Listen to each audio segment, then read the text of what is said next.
watching the school's tele-learning service from the Nebraska Department of Education and Nebraska Educational Telecommunications.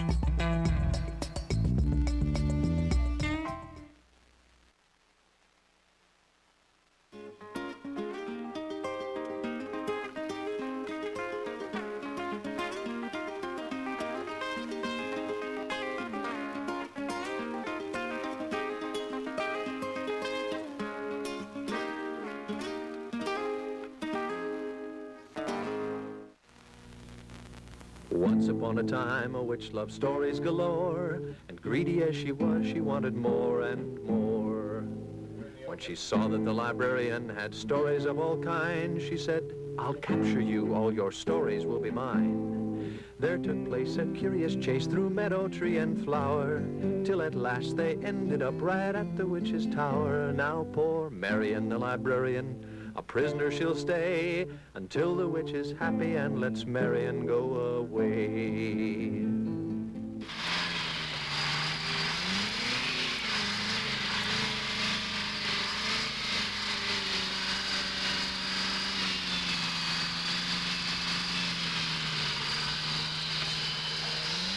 Oh, my goodness. Are you all right? Well, I'm all right, but this broom isn't. It won't fly, and it makes a terrible racket. Oh, here. You might as well keep that and use it to sweep up the dungeon with. Thank you. Say, do you have a story about a fox ready yet? Almost. I just need a little more time. Oh, well, in that case, I'll be going. I need to work on these broom handles anyway. Wait. How can I call you when I do have a story for you? Oh, something wonderful right here. This is my magic mirror, and I'll appear whenever you say these magic words. Now, you listen. Left and right and Zachary Zoo. Here's a story just for you. Okay, let me try it. Left and right and Zachary Zoo. Here's a story just for you. How was that? Where did she go? Well, we might as well start putting a story together about a fox. Here he is, that sly old creature. And, oh, here's somebody you might know. It's the little red hen. I wonder where her apron is. Oh, here's an apron like hers.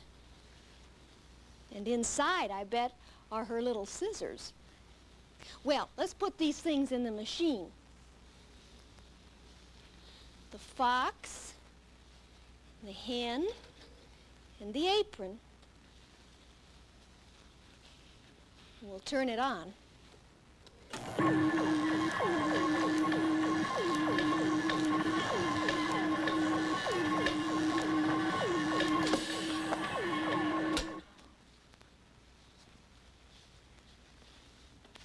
And it's the story of the little red hen.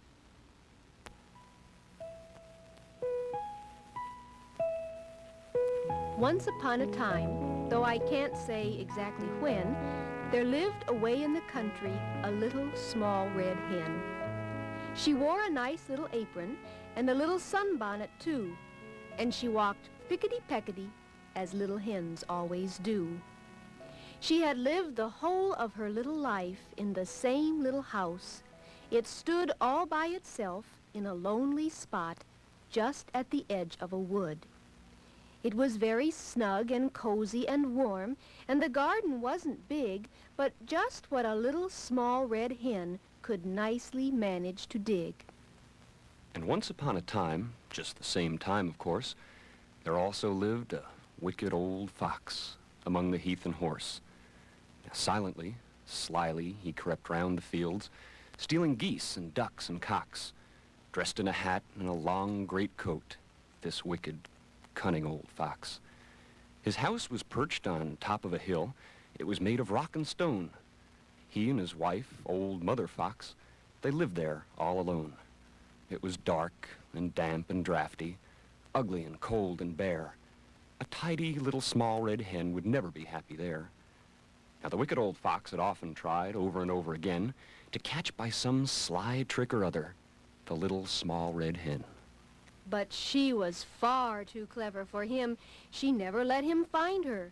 And whenever she left her little house, she would lock the door behind her. One morning, very early indeed, before the sun was hot, the wicked old fox said to Mother Fox, "Put on the big black pot. I'm going to have another try. I shall soon be back, and then, I promise at last, you'll see I've caught this little small red hen."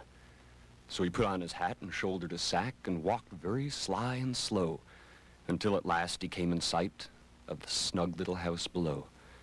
And he laid his sack very softly down on the ground behind a tree, and then he lay down to wait and watch, as quiet could be. He was getting tired of waiting there when the house door opened wide. And the little small red hen came forth to gather sticks outside, walking pickety-peckety, exceedingly neat and trim, and the wicked old fox lay watching. She never once thought of him. While she was picking up the sticks, he slipped behind the door and laughed, ha ha, to myself, very low, and he put the sack on the floor. She stepped inside with her bundle of sticks, as cheerful as one could be. When the wicked old fox sprang full at her throat, "I've got you now," cried he. "What good are bolts and bars?" he said. "How silly you must be to think that they could ever keep out a cunning old fox like me." Of course, the poor little small red hen was now in a terrible fright. She gave a scream and dropped her sticks. They tumbled left and right. But she just had time to fly on a beam that went across overhead, quite out of reach of the wicked old fox. "But I'll have you yet," he said. Then he began to run round and round, and round and round beneath, looking every now and then, laughing and showing his teeth. It made her dreadfully dizzy and faint. She gave a cluck and a lurch. She gave a flap and a flutter and flop, and fell right off her perch.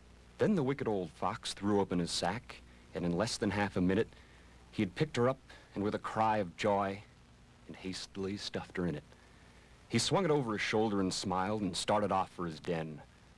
"How nice you'll be for supper," said he, "my dear little small red hen." So there she was, poor thing, you see, shut up quite tight in the sack. She found it most unpleasant there, close and stuffy and black. But she thought of her little scissors in her apron pocket hid. "I will cut a hole and see where I am," she said, and so she did. Now the sun was hot, and all the time it was getting hotter still, and the wicked old fox grew very tired as he climbed the heathy hill. He flopped on a mossy bank and said, "It may be lazy, but I think I'll just have 40 winks," and his wicked eyes blinked and shut. The little small red hen indeed was also very glad to rest a bit from the jogs and jolts and the bangs and bumps she'd had. And she thought, if I cut a little hole, why not a big one too? And she cut a slit that was long enough to let her whole self through. Wasn't she pleased to be free again? She said, "I must run double quick. But before I go, I'll manage to play the wicked old fox a trick." And she took a great big knobby stone, as large as a lump of coal, and heaved and pushed and pushed and heaved till she got it through the hole. And then she scuttled, panting home as fast as her legs would go, not walking pickety-peckety this time. Oh, dear, no.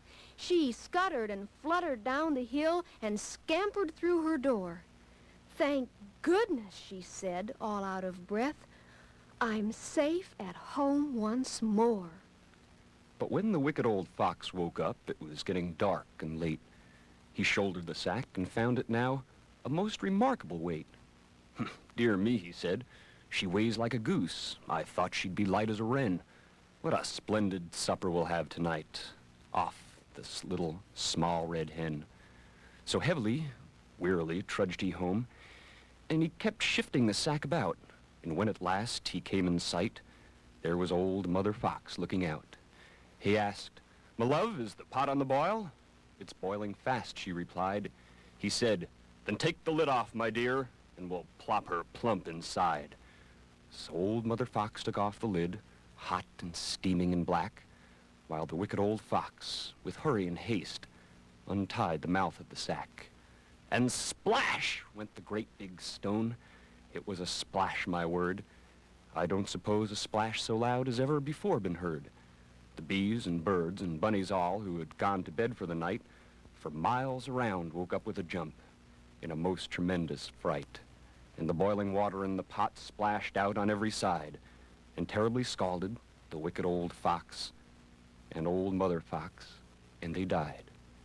There they lay, all still and stark, up in the house on the hill.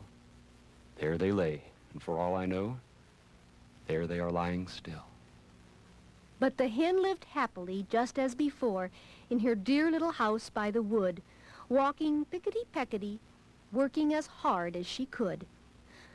I've had a great many troubles. I hope they won't happen again. Anything for a quiet life, said the little small red hen.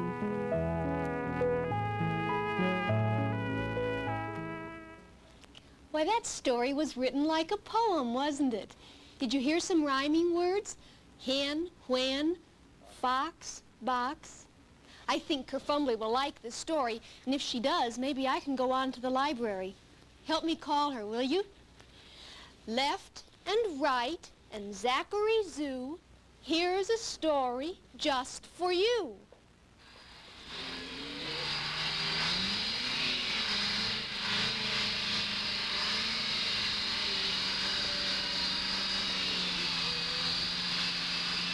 Oh, dear.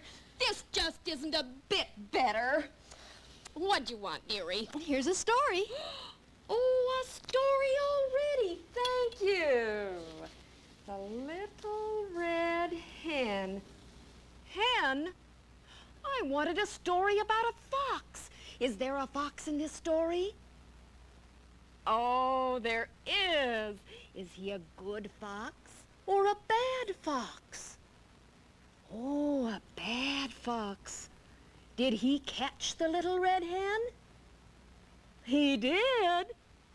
Was the Little Red Hen a good hen or a bad hen?